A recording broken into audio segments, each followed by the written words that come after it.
এই মামা, এক প্যাকেট সিগারেট দাও তো।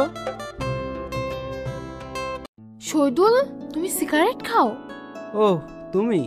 আরে এই সিগারেট আমার জন্য না, ওই ইউসুফ আমাকে বললো এক প্যাকেট সিগারেট আনতে, তাই ওর জন্য নিয়ে যাচ্ছি। কি, তোমার ছোট ভাই সিগারেট খায়? আর তুমি তো ওর বয়সে বড়, তোমাকে দিয়ে তোমার ভাই সিগারেট কিনতে দিয়ে পাঠালো? আরে বয়সে বড় হয়েছে তো কি হয়েছে? শোনো, আমি বয়সে বড় হলেও আমরা বন্ধুর মতন, ওটা কোনো ব্যাপার না। আচ্ছা যাই হোক, তুমি এখানে কি করছো? আমি এখানে আইসক্রিম খেতে এসেছি। এই মামা, একটা আইসক্রিম দেন তো। আচ্ছা শোনো, থাকো তাহলে, বিকালে দেখা হচ্ছে। আমি এখন আসছি। আর হ্যাঁ, আইসক্রিমের বিলটা মামাকে দিয়ে দিও। আচ্ছা ঠিক আছে।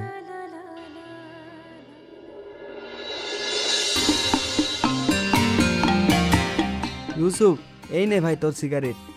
দাঁড়া, বাকি টাকা কোথায়? বাকি টাকা? কেন, 30 টাকা ফিরলো, ওটা কোথায়? ওহ, ওই টাকাটা আমি খরচ করে ফেলেছি। খরচ করে ফেলেছি মানে? আমি তোকে বলেছিলাম খরচ করে ফেলতে। আরে রেগে যাচ্ছিস কেন?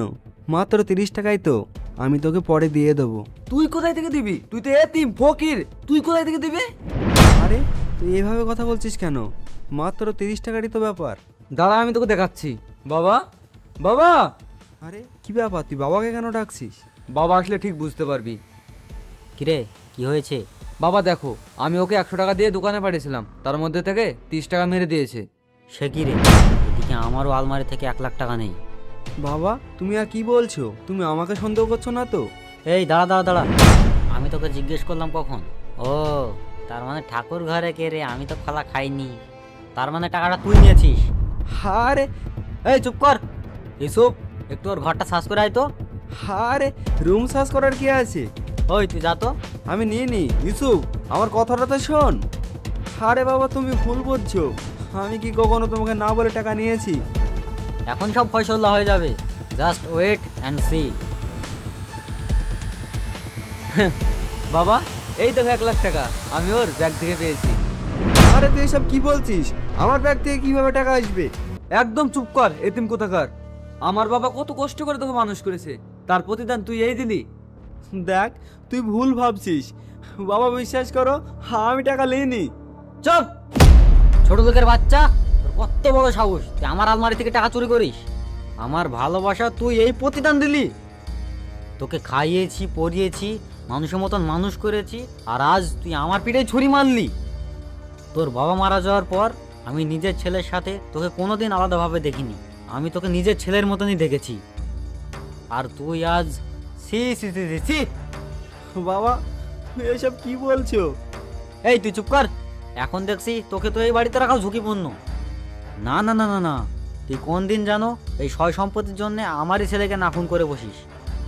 বাবা, আমি তো তোমাকে আগেই বলেছিলাম ও সুবিধার না, ও একটা চোর। আর তুমি কোথায় কত টাকা রেখে দাও তার তো হিসাবও রাখো না। আর ওখান থেকে কত টাকা মেরেছে ও, তার তো কোনো ঠিক ঠিকানাই নেই। তুই ঠিকই বলেছিস, ওকে যদি এই বাড়িতে রাখা যায় কবে না আমাদেরই বড় ক্ষতি করে বসে। বেরিয়ে যা আমার চোখের সামনে থেকে। বাবা, বাবা আমাকে বাড়ি থেকে বের করে দিও না, আমি এখন কোথায় যাব বলো? আর বিশ্বাস করো বাবা, আমার এই সয় সম্পত্তির ওপরে কোনো লোভ নেই। বাবা, তোমার লাখ লাখ টাকা ঘরে পড়ে থাকে, আমি কখনো শুয়েও দেখিনি। বাবা বিশ্বাস করো, আমি টাকা নিইনি। তোর মতন বেঈমান কোথায় থাকবে না থাকবে সেটা আমার চিন্তা নয়, প্রয়োজন হলে তুই রাস্তার ফুটপাতে থাকবি। বের হয় এখান থেকে।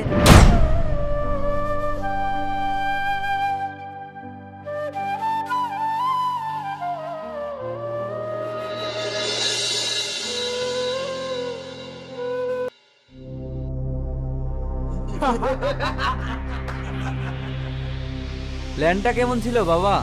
একেবারে মাস্টার প্ল্যান।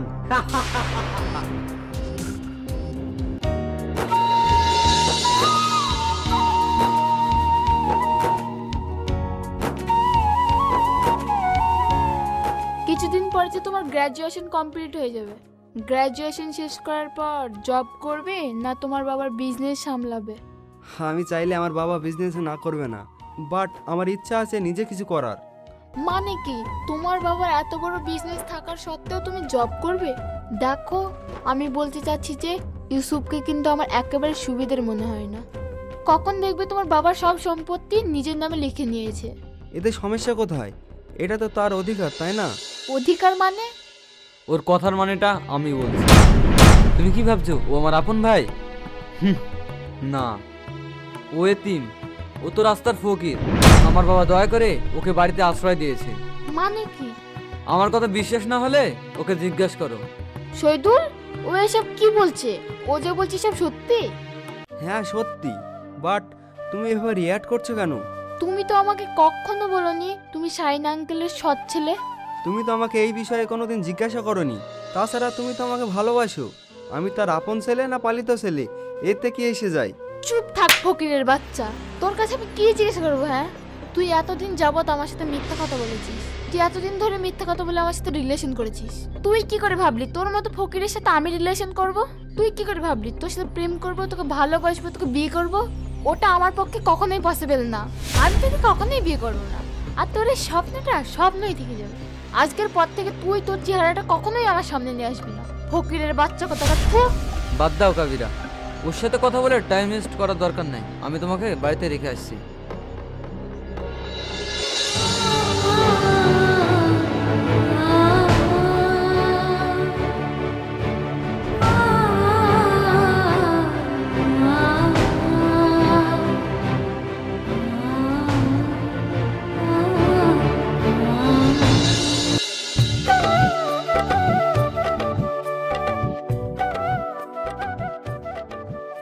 এই ওটা শহীদুল না?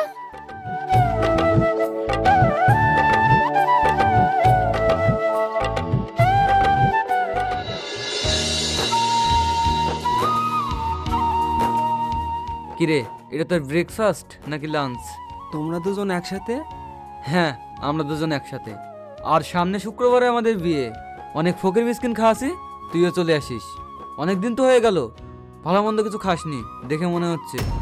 তোমরা কি সত্যি বিয়ে করছো? আমরা বিয়ে করছি, তাতে কি তোমার কোনো সমস্যা আছে? আর যাই হোক, এসব রাস্তার ফকির মিসকিনের সাথে কথা বলে কোনো লাভ নেই। আমাদের টাইম ওয়েস্ট করার কোনো দরকার নেই। একটা কাজ করো, তুমি ওকে কিছু টাকা দিয়ে দাও। দেখে মনে হচ্ছে বেচারা অনেকদিন ধরে কিছু খায়নি, মুখটা শুকিয়ে আছে। একটা কাজ করো, 500 টাকা দাও আর এখান থেকে চলো। ঠিকই বলেছো। এই নে, এটা দিয়ে কিনে কিছু ভালো মন্দ খেয়ে নিস আর আমাদের জন্য দোয়া করিস। চলো। আরে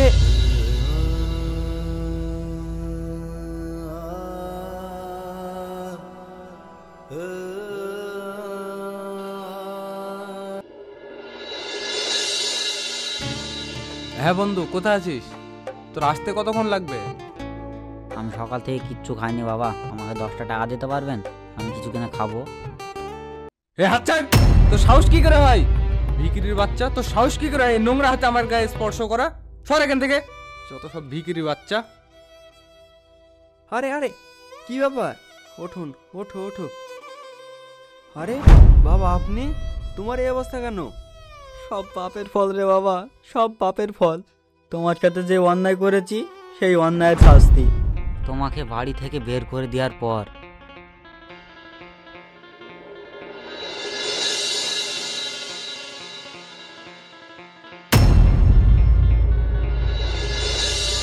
তো বাবা, পেট তো আর মানে না বাবা, তাই আজ আমি পেটের দায়ে ভিক্ষা করছি। বাবা, তুমি এসব কি বলছো? তুমি কোনো চিন্তা করো না বাবা, আজ থেকে তুমি আমার কাছেই থাকবা। আমার সাথে চলো। তোমার সাথে এত বড় অন্যায় করেছি, তারপরেও তুমি? হ্যাঁ, তুমিও একদিন আমাকে গলা ধাক্কা দিয়ে বাড়ি থেকে বের করে দিয়েছিলা। দেখো আজ ভাগ্যের কি পরিহাস। আর আজকে আমি আপনাকে রাস্তায় থেকে তুলে বাড়িতে নিয়ে যাচ্ছি। সৃষ্টিকর্তা চাইলে সব কিছু করতে পারে। আজ আমার বাবার রক্ত আমার গায়ে বইছে, তাই একজন অসহায় ব্যক্তিকে এভাবে রাস্তায় ফেলে রেখে যেতে পারছি না। চলুন আমার সাথে, আসুন।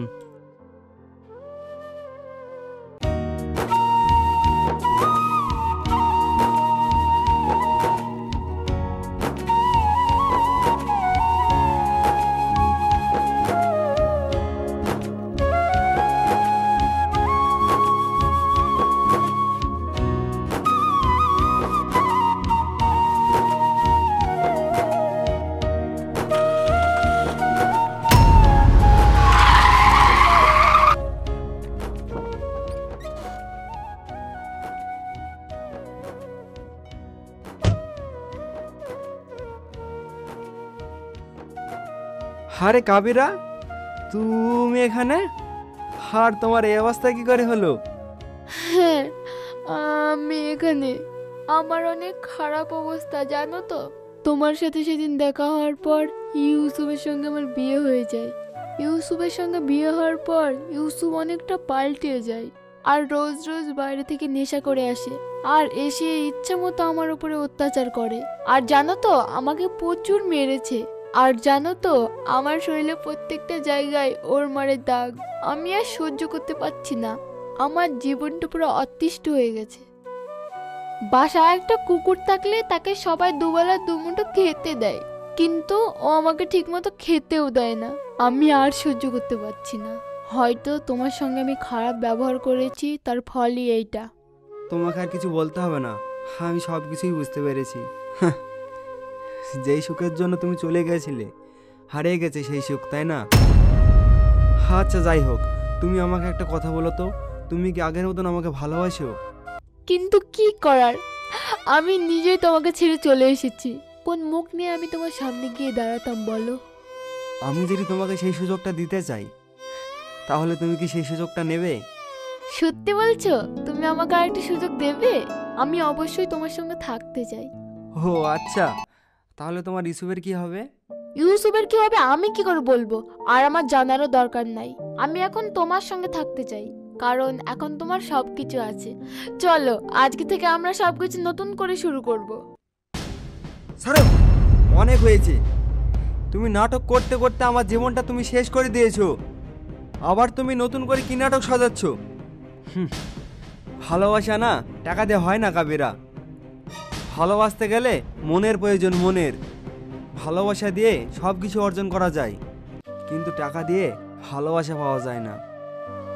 আরে তোমাকে তো আমি মন থেকে ভালোবেসেছিলাম। তুমি আগেও লোভী ছিলা আর এখনো লোভীই আছো। যখন শুনলে যে আমার কাছে টাকা পয়সা কিছু ছিল না, ইউসুফেরই সব কিছু, তখন তুমি আমার ভাইয়ের হাতটা ধরলে। আর এখন যখন শুনছো আমার কাছে সব কিছু হয়েছে, টাকা পয়সা, গাড়ি বাড়ি, ধন সম্পত্তি সব কিছু হয়েছে, তুমি আবার আমার ভাইকে ছেড়ে আমার হাতটা ধরতে যাচ্ছ। আসলে কি জানো, তোমার মতন মেয়েরা কখনো ভালোবাসা পায় না। আজ আছে তো কাল নেই। আজ যদি আমি তোমাকে গ্রহণ করি, কাল তুমি আমাকে ছেড়ে যাবে না, এর কোনো গ্যারান্টি আছে? নেই। শুধুমাত্র এটা দেখার জন্য তোমাকে এই অফারটা দিলাম। তুমি কি আগের মতন আছো না চেঞ্জ হয়ে গেছো?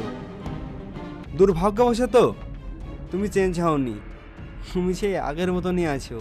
সো তোমার মতন মেয়েকে আমার জীবনে দ্বিতীয়বারের মতন গ্রহণ করা ইম্পসিবল। সো গুড বাই, ভালো থেকো।